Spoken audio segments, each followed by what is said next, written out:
नमस्कार दोस्तों, स्वागत है आपका ऑनलाइन स्टडी विद डीके में। दोस्तों आज की इस वीडियो में हम ईवीएस से लेसन 6 डिस्कस करेंगे, पर्यावरण अध्ययन के शिक्षण तरीके।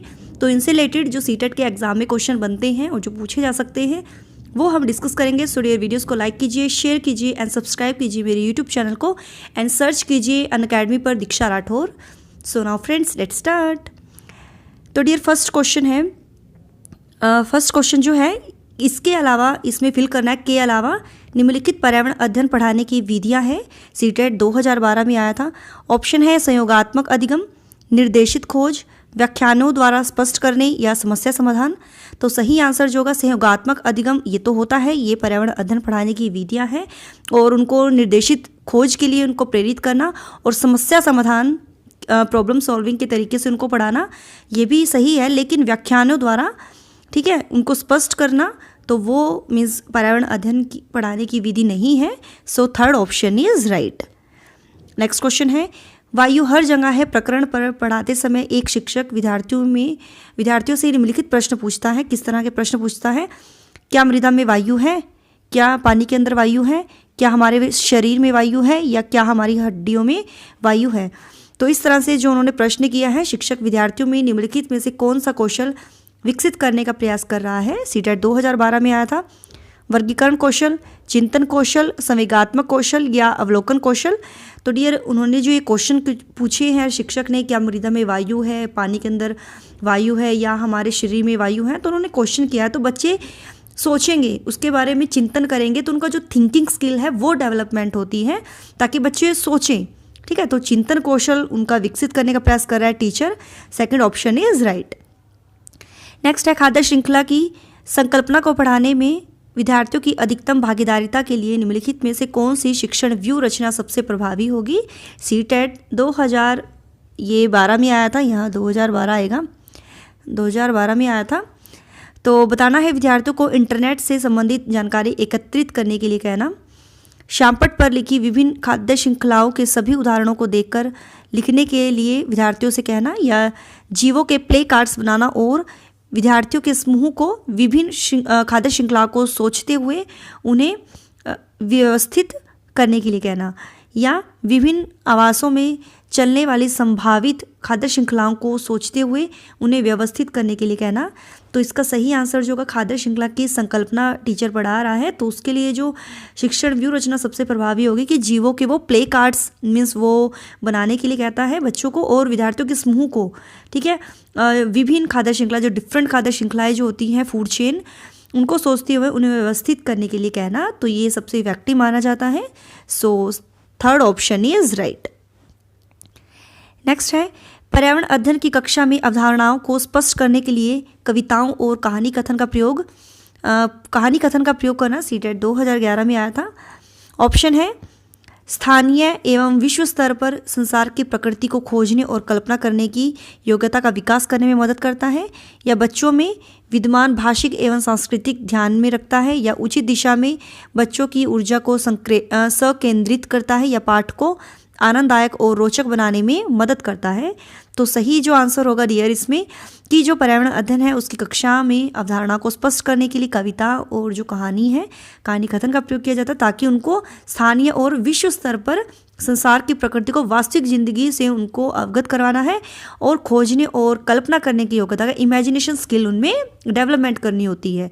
ठीक है, तो कल्पना करने की योग्यता का विकास करने में ये मदद करता है। और ये डियर पॉजिटिव पूछा जाता है, जहाँ भी स्थानीय या वास्तविक जानकारी से परिचय कराना या अंतःक्रिया कराना, तो ये पॉजिटिव होते हैं। तो थोड़ा इसको याद रख लेना, ये पॉजिटिव पॉइंट होता है अगर पॉजिटिव में कोई भी क्वेश्चन पूछा जाता है। इसीलिए सबसे पहले क्वेश्चन को ध्यान से पढ़िएगा। ओके, नेक्स्ट है पर्यावरण अध्ययन की कक्षा में संकल्पनाओं को स्पष्ट करने के लिए कविताओं और कहानी का प्रयोग करना सहायता करता है। ऑप्शन जो है पाठ को आनंददायी और रोचक बनाने में, स्थानीय एवं वैश्विक स्तर पर संसार की प्रकृति को खोजने और कल्पना करने की योग्यता का बढ़ावा देने की में, शिक्षार्थियों में निहित भाषा एवं सांस्कृतिक विविधताओं का ध्यान रखने में, या सही दिशा में विद्यार्थियों की ऊर्जा का सरलीकरण करने में। तो पर्यावरण अध्ययन की कक्षा में कोई भी संकल्पना जो होती है कंसेप्ट, उनको स्पष्ट करने के लिए कविताएं और कहानी कथन का प्रयोग करना किसमें साथ करता है, ताकि बच्चे स्थानीय और वैश्विक स्तर पर मीन्स वास्तविक जानकारी से वो अवगत हों, ठीक है, रियलिटी से संसार की प्रकृति को और उसमें खोजने के लिए कल्पना करने की योग्यता को बढ़ावा मिले। तो इसका सही आंसर होगा सेकंड ऑप्शन।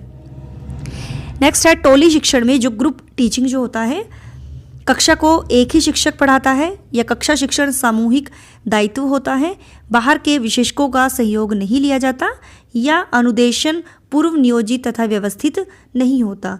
तो डियर टोली शिक्षण जो है, ग्रुप टीचिंग जो है, उसमें जो क्लास जो टीचिंग है वो सामूहिक दायित्व होता है, मीन्स सभी पर उसका दायित्व होता है, सभी पर उसकी रिस्पॉन्सिबिलिटी होती है, कोई भी इंडिविजुअली रिस्पॉन्सिबिलिटी नहीं मिलती, सभी को साथ में मिलती है सामूहिक रूप से। ओके, तो second option is right. Next question है विज्ञान मेला प्रदर्शनी में प्रदर्शित किया जा सकता है विज्ञान संबंधी फिल्मों को, चित्र मॉडलों को, वैज्ञानिक सूचनाएं एवं संग्रहित वस्तुओं के नमूनों को। तो ऑप्शन जो है केवल ए, केवल बी, केवल सी। तो इसमें बताना है कि विज्ञान मेला जो प्रदर्शनी जो होती है उसमें प्रदर्शित किया जाता है, तो डियर सभी को किया जाता है। विज्ञान संबंधी जो फिल्म होती हैं, चित्र मॉडल या वैज्ञानिक सूचनाएं या उन्होंने जो संग्रह किया है वस्तुओं के नमूनों का, वो उसमें उनका मेला दिखाया जा सकता है। सो फोर्थ ऑप्शन इज राइट। बालक को कम से कम बताने तथा उन्हें स्वयं अधिक से अधिक खोज करने के लिए प्रेरित करना किस विधि का एक प्रमुख महत्व है? तो किस विधि में करते हैं? प्रयोगशाला विधि का, आंकलन विधि का, खोज विधि का, इन सभी का। तो सभी में पता है खोज करने के लिए प्रेरित करना, तो वो खोज विधि कहलाता है। ह्यूरिस्टिक विधि, ह्यूरिस्टिक मेथड, तो आपको बताना है जो ह्यूरिस्टिक के जो प्रतिपादक हैं वो आपको बताना है, ठीक है। ह्यूरिस्टिक जो विधि है इसके प्रतिपादक कौन है वो आपको कमेंट्स में बताना है, क्विज का क्वेश्चन है ये। नेक्स्ट है निम्नलिखित में से कौन सा पर्यावरण अध्ययन की अनुदेशनात्मक प्रक्रिया का हिस्सा नहीं होना चाहिए? ऑप्शन है तथ्यों का श्रुतलेख, प्रतिपुष्टि तंत्र, क्रियान्वयन या योजना। तो क्या नहीं होना चाहिए? तो देखो प्रतिपुष्टि तंत्र तो होनी चाहिए, फीडबैक, और क्रियान्वयन भी होना चाहिए, प्लानिंग भी होनी चाहिए, लेकिन तथ्यों का श्रुतलेख नहीं होना चाहिए। So first option is right. संसाधन प्रकरण पर पाठ योजना बनाते समय आपका पहला सोपान क्या होगा? जब आप संसाधन पर, रिसोर्सेज पर मीन्स लेसन प्लान बनाते हो तो आपका पहला स्टेप क्या होगा? शिक्षण सामग्रियों का चयन, उद्देश्यों का निर्धारण, प्रकरण को कई बार पढ़ना या प्रस्तावना से जुड़े सवाल तैयार करना। तो सबसे पहले आपको उसके उद्देश्यों का निर्धारण करना है कि आप उसके लिए आपका उद्देश्य क्या है। ओके, तो पहला स्टेप यही होगा। तो सही आंसर होगा डियर सेकंड ऑप्शन। सूक्ष्म शिक्षण जो है, माइक्रो टीचिंग जो होती है, क्या होती है ये? विद्यार्थियों के सूक्ष्म व्यवहारों का अवलोकन करते हुए पढ़ाना, यहाँ पढ़ाना आएगा डियर, पढ़ाना। या अगला है शिक्षण अभ्यास, शिक्षण जो सेकंड में है, शिक्षण अभ्यास आयोजित करना। विद्यालय में विद्यार्थियों की नित्यचर्या का सूक्ष्म प्रबंधन या छोटे समूह में विद्यार्थियों को पढ़ाना। तो माइक्रो टीचिंग जो होती है डियर, विद्यार्थियों के जो सूक्ष्म जो व्यवहार है, बिहेवियर जो उनका है, उनका ऑब्जर्वेशन करते हुए पढ़ाना, तो वो कहलाता है सूक्ष्म शिक्षण, means micro teaching. So first option is right. निम्नलिखित में से किस पाठ में पहले सामान्य नियम स्पष्ट किए जाते हैं और उसके बाद उदाहरण दिए जाते हैं? ऑप्शन है संज्ञानात्मक पाठ, कौशल पाठ, निगमनात्मक पाठ या आगमनात्मक पाठ। तो इसका सही आंसर होगा कि सबसे पहले सामान्य नियम स्पष्ट किए जाते हैं, पहले उनको नियम बता दिए जाते हैं, उसके बाद उन्हें उदाहरण दे दिए जाते हैं। तो सबसे पहले नियम है, तो नियम जिसमें बताते तो न से ही आएगा निगमनात्मक पाठ, तो ये वो कहलाते हैं और ये होती है निगमनात्मक विधि, ठीक है। तो इसका सही आंसर होगा थर्ड ऑप्शन। सबसे पहले इसमें नियम बता दिए जाते हैं, उसके बाद बच्चों को एग्जाम्पल देते हैं। क्लियर है? नेक्स्ट है जिस विधि में छात्र व अध्यापक विचारों का आदान प्रदान करते हैं वह विधि कहलाती है। तो वो कौन सी विधि है? प्रश्नोत्तर विधि, विचार विमर्श विधि, निगमन विधि या प्रयोजना विधि। तो इसका सही आंसर डियर जो होगा कि जिस विधि में छात्र व अध्यापक विचारों का आदान प्रदान करते हैं वह विधि कहलाती है। 13 का आंसर आपको करना है, क्विज का क्वेश्चन है ये, ठीक है। तो ये क्वेश्चन आपको देना है कमेंट्स में। देखते हैं सबसे पहले कौन सही आंसर देता है, ठीक है। तो इसका आंसर आपको करना है। नेक्स्ट है जिस शिक्षण विधि में विशेष तथ्यों तथा घटनाओं के निरीक्षण तथा विश्लेषण द्वारा सामान्य नियमों तथा सिद्धांतों का निर्माण किया जाता है उसे क्या कहा जाता है?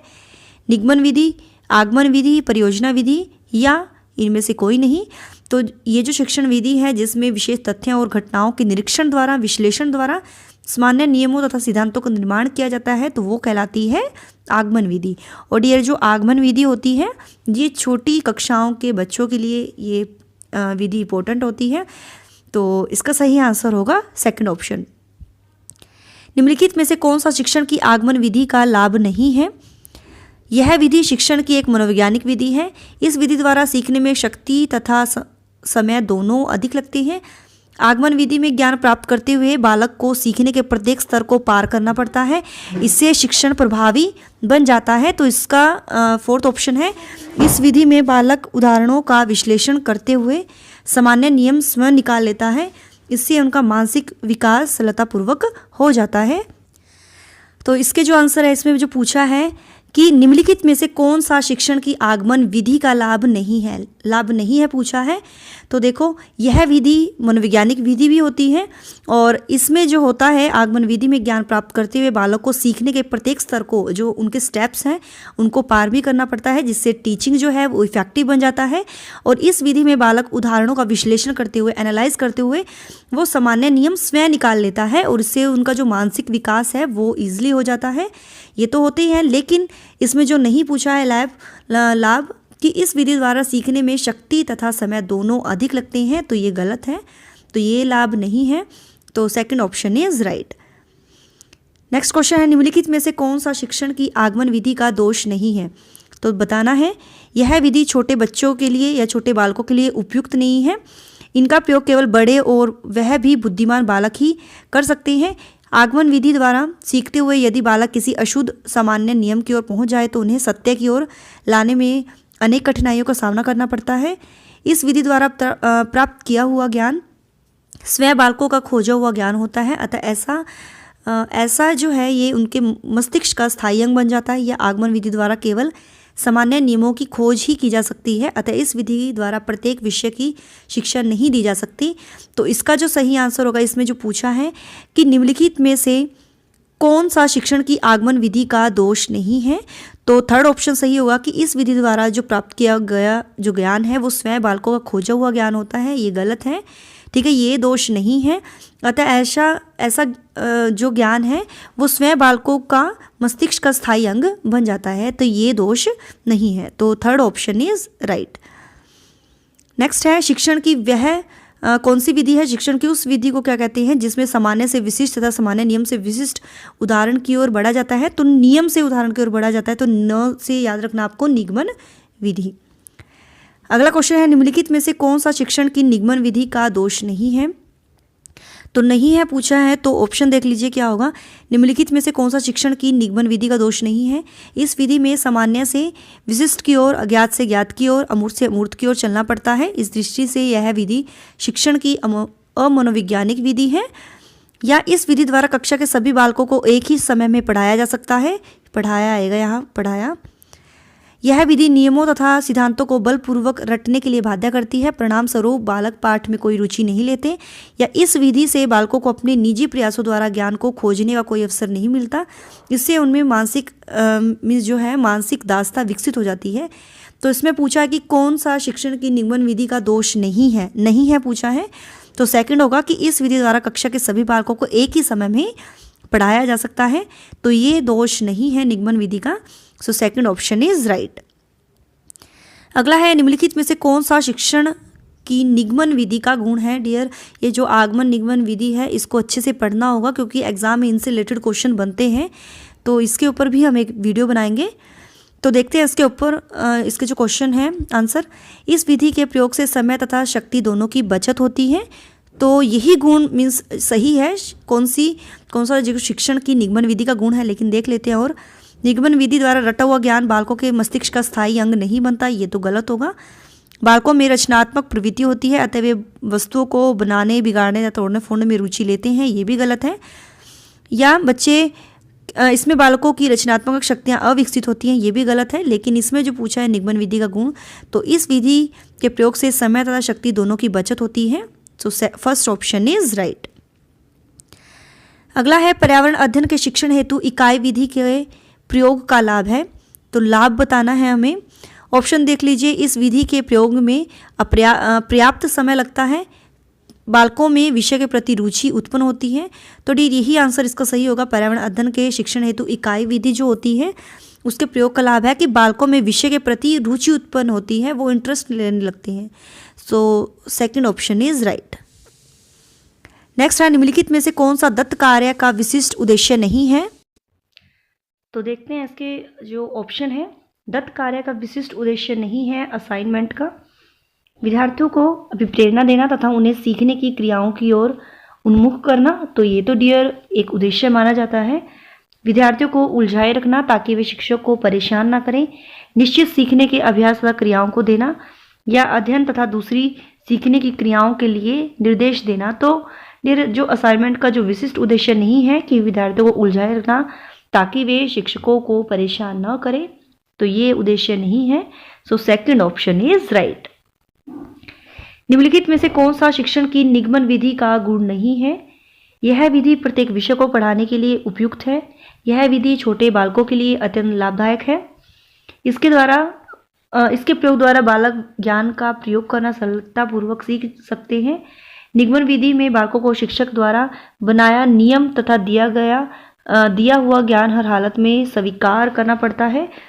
निगमन विधि द्वारा बालक शुद्ध नियमों की जानकारी प्राप्त करते हैं, उन्हें अशुद्ध नियमों को जानने का कोई अवसर नहीं मिलता। तो निगमन विधि का जो गुण नहीं है वो हमने जो पढ़ा है कि निगमन विधि में बालकों को शिक्षक द्वारा बनाया गया जो नियम है या उनके द्वारा दिया हुआ जो ज्ञान है वो हर हालत में स्वीकार करना पड़ता है, तो ये गुण नहीं है।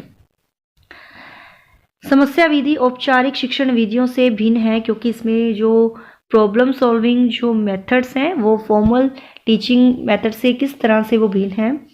विद्यार्थियों का सक्रिय सहयोग तथा संलग्नता रहती है। विद्यार्थियों का सक्रिय सहयोग तथा संलग्नता नहीं रहती। विद्यार्थियों को समस्याओं में उलझाकर रखा जा सकता है, उपयुक्त में से कोई नहीं। तो सही आंसर इसका जो होगा फर्स्ट ऑप्शन सही होगा कि विद्यार्थियों का सक्रिय सहयोग तथा संलग्नता रहती है। तो फर्स्ट ऑप्शन इज राइट। पर्यावरण अध्ययन के शिक्षक के पद के लिए 4 प्रत्याशियों को वन काटने के परिणाम पर एक एक पाठ योजना बनाने के लिए कहा गया। निम्नलिखित में से कौन सी पाठ योजना वैज्ञानिक उपागम प्रदर्शित करती है?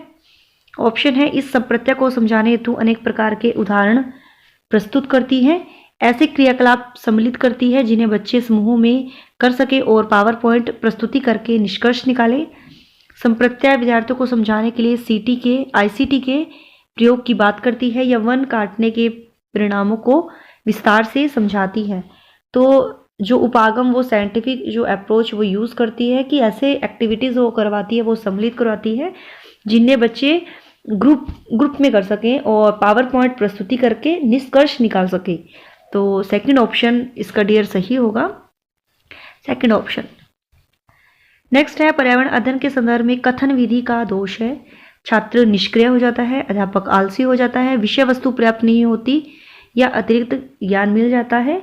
तो इसका सही आंसर होगा फर्स्ट ऑप्शन कि छात्र निष्क्रिय हो जाता है। So first option is right. पर्यावरण अध्ययन के शिक्षक के रूप में चिड़ियाघर के भ्रमण का आयोजन करने का मुख्य उद्देश्य होना चाहिए शिक्षा की गुणवत्ता के बारे में अभिभावकों को संतुष्ट करना, शिक्षार्थियों को आनंद और मजा उपलब्ध कराना, नित्य शिक्षण कार्यक्रमों की एकरसता को बदलना या शिक्षार्थियों को सक्रिय अधिगम अनुभव उपलब्ध कराना। तो सक्रिय अधिगम अनुभव उनको उपलब्ध कराना, ये भ्रमण का आयोजन होता है। तो इसका सही आंसर होगा फोर्थ ऑप्शन, ताकि बच्चे प्रत्यक्ष रूप से सीख सकें। अगला है, कविता पर्यावरण अध्ययन की कक्षा में गरीबी, निरक्षरता और वर्ग असमानता जैसे सामाजिक मुद्दों पर बल देना चाहती है। निम्नलिखित में से कौन सा अधिगम अनुभव इस उद्देश्य की प्राप्ति में अधिक प्रभावी होगा?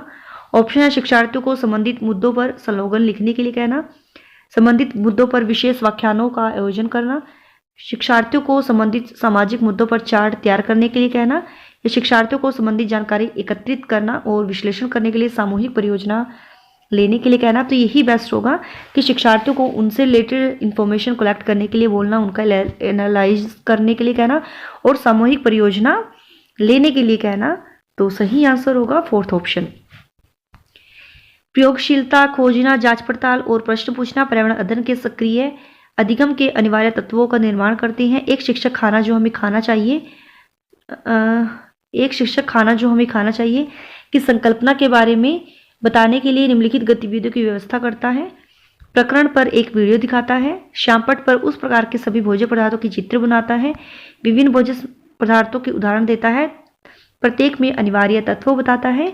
या शिक्षार्थियों से कहता है कि सभी संभावित स्रोतों से संबंधित जानकारी एकत्रित करें।